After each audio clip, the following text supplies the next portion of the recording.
3-point loss against one of, if not the best teams in the NFL. If I just told you that, especially if I just told myself that last week when we were leading up to this game, I think we would have all felt one type of way.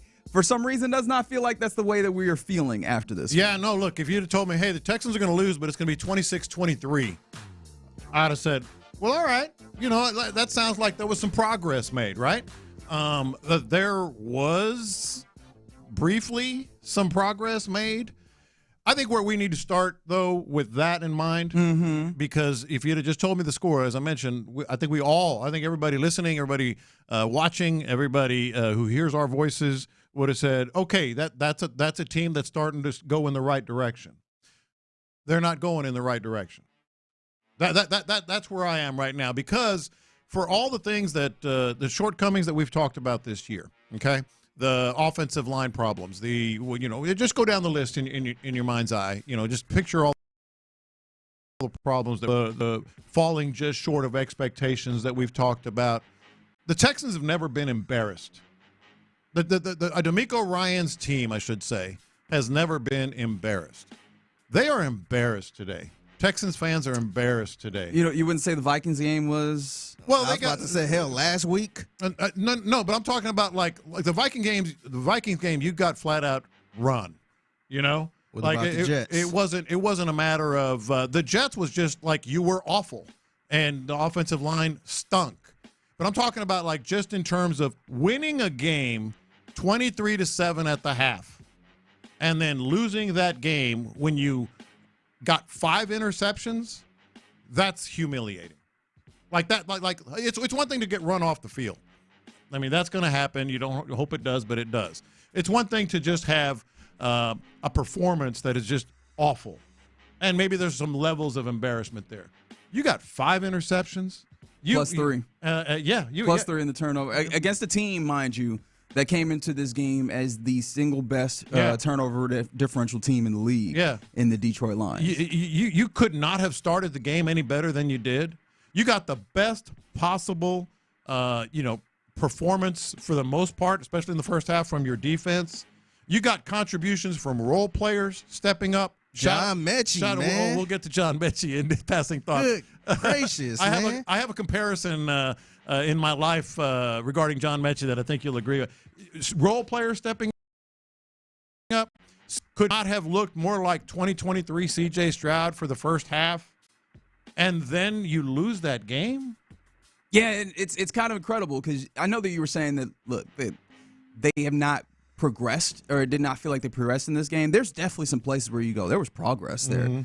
The problem is it's not all the way around. Yeah. And one of the big issues that popped up again was the second half stuttering that happens with these Texans, where in the last 4 games they've scored all of 15 points, none of those touchdowns in the second half. At one point during this game, I turned to Sean Pendergast and I go, hey, what's the tally on touchdowns? And he gives me that big old 0 because this has been an issue. It's the same kind of issues that continue to pop up with this Texans team, and it does make you start questioning, right? Like this is supposed to be kind of a stress test. This was supposed to be a little bit of a measuring stick contest against a very good team in the Lions. And in some ways, you showed up and showed that you have the capabilities that we all anticipated for the entirety of this season, right? Yeah. That you can go and you can play with them. You can be a turnover defense, right? You can do all of these things, but in other ways, you showed that some of the faults are still going to show up, right? Some of the things that we were talking about early on in the season with this Texas team, just finding a way to win.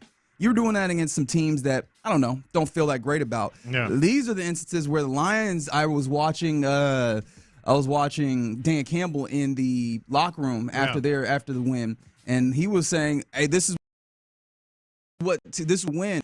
And in the instances where against teams that you would have to play in the playoffs, against these caliber teams, the Texans have not found ways to win. In fact, on this occasion, they found a way to lose. Yeah, and you talk about the culture that DeMeco Ryans brought. He's embarrassed about it today.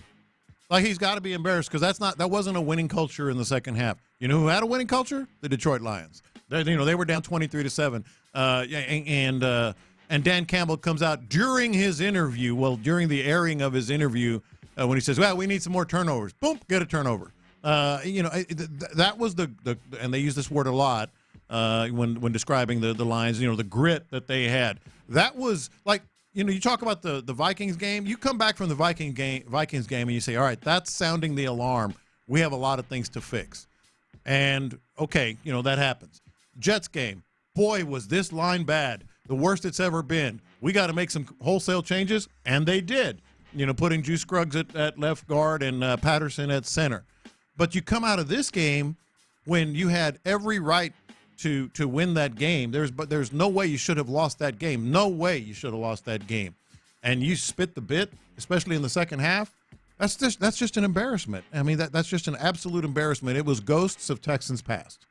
This felt like a game that the Texans, that we've seen this, a bad, Texans team or a team that fell short of expectations would do. And that's where it's almost drawing board time. I know they've made some things, they've corrected some things. There were a lot of pressures in the second half, man. You still got sacked 4 times. You still had 9 pressures on C.J. Stroud. He was still kind of seeing ghosts, in the second half. This was just absolute humiliation. Yeah, for lack of a better term, does this team have any semblance of a killer instinct? These are kind of like the nebulous things that I'm not great at handling at times. Is the idea of like killer instinct, because how do you quantify that? How do you qualify that per se? But it's hard to kind of fight against somebody who's willing to put that up as an explanation for why the Texans have seemingly found themselves in this place time and time again over the course of this season. Is when the going gets tough in some of these instances, particularly as evidenced by the idea that in the second halves they're not putting up touchdowns, that they're barely putting up points in this stretch of games.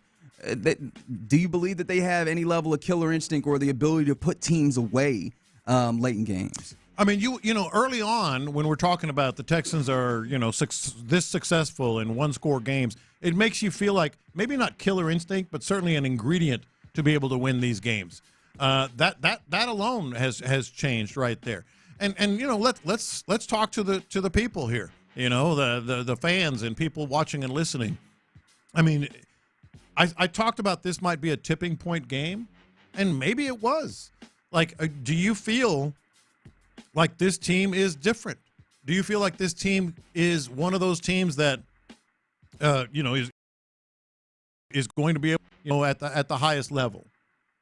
I don't know if anybody can say that. No, I mean, like, especially not as currently constituted. And do you feel like, as the refrain continues to be, like, we have to be better, that better is not just doable, but will happen for this team, right? There's still things. Nico Collins obviously does not play in this game. Joe Mixon, it's kind of shockingly, but also not shocking when you consider like the game plan that Detroit came out with and the capability of Detroit to finish, exact a game plan, right? Joe Mixon only with 46 yards on 25 attempts. He does come up with that touchdown, right, which is typically there, but that's well over half of what we typically anticipate when Joe Mixon is out there, regardless of what's happening in front of him, right? Without kind of those two mainstays, you were still able to put up 23 points, and you had a lot of opportunities courtesy of the defense. And yet still, like, here you are, a loser on a Monday in a situation where you absolutely should have gotten a win. Yeah, and you mentioned D'Amico Ryans, and we're going to be hearing from D'Amico, but, after the game, talking a lot of the same things, we have to look at everything. We've heard that for, 3 weeks now? Everything's on the table. We got to look at everything. I mean, you absolutely do, but I think the proper answer here is we are not what we thought we were. Yeah, I mean, they're not. They are not, right? There's only so many times that you can have a test in front of you and not have the desirable, effect, the desirable response. I mean, I still got it, right? Eventually you have to show and prove, and here you are, right? From the 8-3-2, Reggie losing 8 yards on 1 carry did not help Mixon's stats at all. I mean, sure, but ultimately that's an accumulation, right? You take all of it together in all of this. So from the 8-3-2, Bobby Slowick can remain on the staff, but strip him of play calling and let him learn more before he giving him the reins again. I'm not sure that shifts, what this team is doing. Like, this feels like a full accounting all the way across with this team. Like, do you feel like this is what you're seeing, the lack of ability to get something done ultimately is a failing of an individual on this team? It feels like this goes so much wider. Well, we're going to talk about Bobby Slowick because he is definitely a standalone topic, and we'll be talking about that soon. But it's not just one thing. Defensively, it sure would have been nice to have Will Anderson, but the defense played pretty well for the majority of this game. You got those turnovers, and all that. But you also had some plays in which, there were some severe breakdowns. How the hell you get Azeez Al-Shaair on the best receiver on the field in a crucial moment? Well, you're in zone there. That's what happens there, right? You're in zone, and he finds his space. How the heck does that happen? Why is there not? I mean, they had been doing a pretty good job. I mean, he was a nowhere man in the first half. Amon-Ra St. Brown was nothing. And then he ends up with 6 catches, 60-something yards, and a touchdown or whatever it was. That's just inexplicable. So that speaks to it's not just Bobby Slowick. We're going to talk about Bobby Slowick. That's a big problem, and we'll talk about it. But it's not just that. Ka'imi Fairbairn with a missed field goal. He's one of the best kickers from beyond 50 yards. Sure, it happens.